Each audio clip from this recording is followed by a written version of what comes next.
Some people become unnaturally calm when everything around them is falling apart, and it's not always a sign of strength. While most of us panic, freeze, or scramble for solutions, these individuals move through chaos like they've been expecting it all along.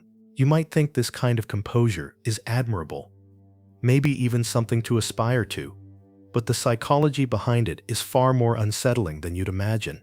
What looks like courage from the outside can actually be a warning sign of something deeply fractured within.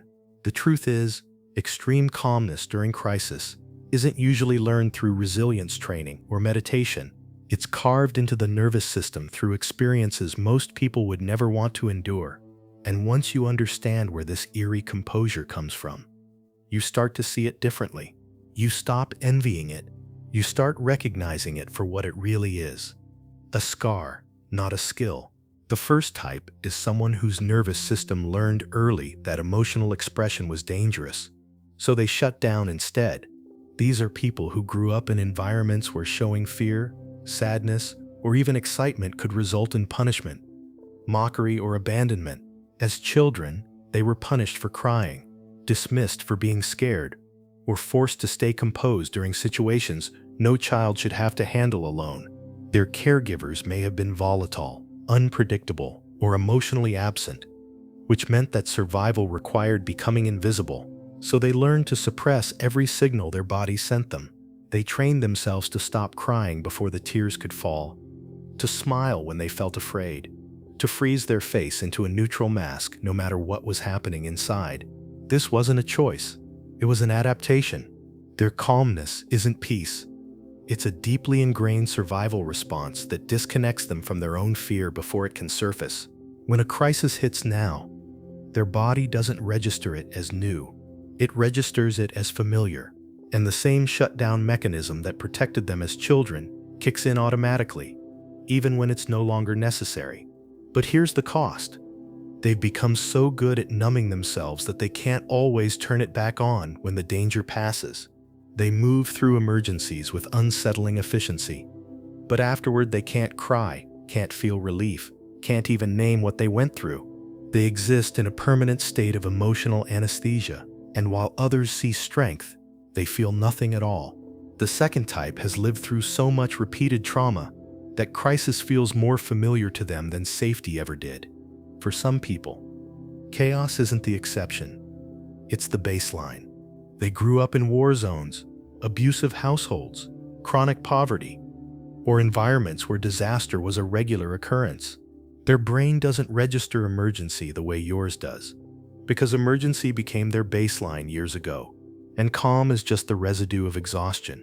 Think about it this way.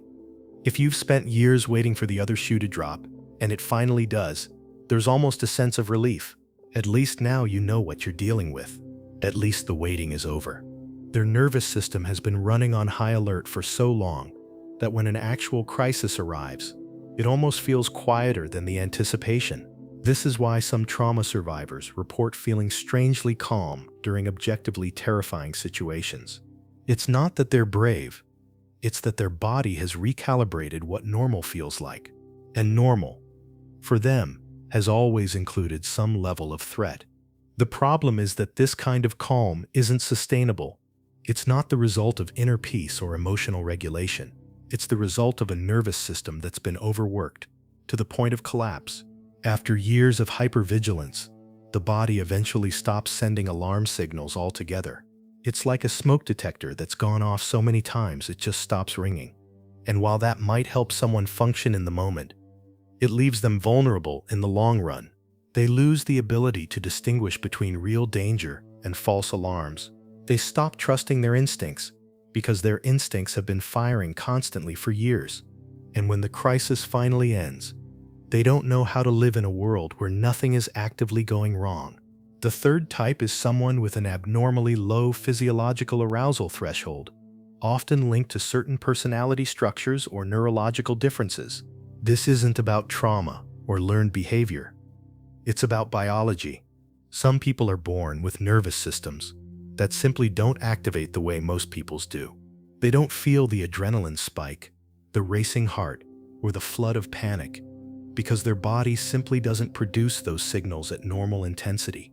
Researchers sometimes refer to this as low autonomic reactivity, and it's associated with certain traits like fearlessness, risk-taking, and emotional detachment. It's more common in people with antisocial personality traits, certain types of ADHD, or those on specific parts of the autism spectrum. These individuals aren't suppressing their fear. They genuinely don't feel it the way you do. When you're standing on the edge of a cliff, feeling your heart pound, they're standing next to you feeling nothing. This can look like courage, but it's actually the absence of an alarm system most people rely on to mobilize and protect themselves. And here's the unsettling part.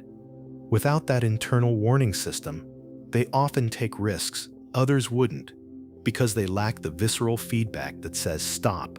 They're the ones who stay calm in a burning building, not because they're heroic, but because their body isn't screaming at them to run. This can make them incredibly effective in high-pressure situations. Surgeons, soldiers, first responders. But it also makes them prone to dangerous behavior, because they don't have the biological brakes most people do. And emotionally, they often struggle to connect with others, because so much of human bonding is built on shared emotional intensity. When everyone around you is panicking and you feel nothing, it's isolating. You start to wonder if something is missing in you. And often, something is not morally, but neurologically. What all three types share is this: their calmness comes at a cost that others don't see. People admire them in the moment, rely on them during emergencies, even hold them up as examples of strength. But no one asks what happens to them afterward. They may navigate crisis efficiently, but afterward they often struggle to reconnect with themselves or process what actually happened. The first type remains emotionally numb long after the danger is past. The second type can't adjust to peace because it feels more threatening than chaos ever did. The third type continues moving through life without the emotional guardrails that keep most people safe and connected. None of these are things to aspire to. They're adaptations born out of necessity, not virtue. And while they might help someone survive in the short term, they extract a heavy toll over time. The ability to stay calm isn't inherently good or bad. It's just a window into how someone's mind learned to survive. It tells you what they've been through, what they've had to sacrifice, and what they've lost access to in the process. And sometimes, the most haunting thing about crisis isn't the chaos itself, but the eerie silence of someone who's been too broken to react. Because that silence isn't peace, it's absence. And once you recognize it, you can never unsee it again.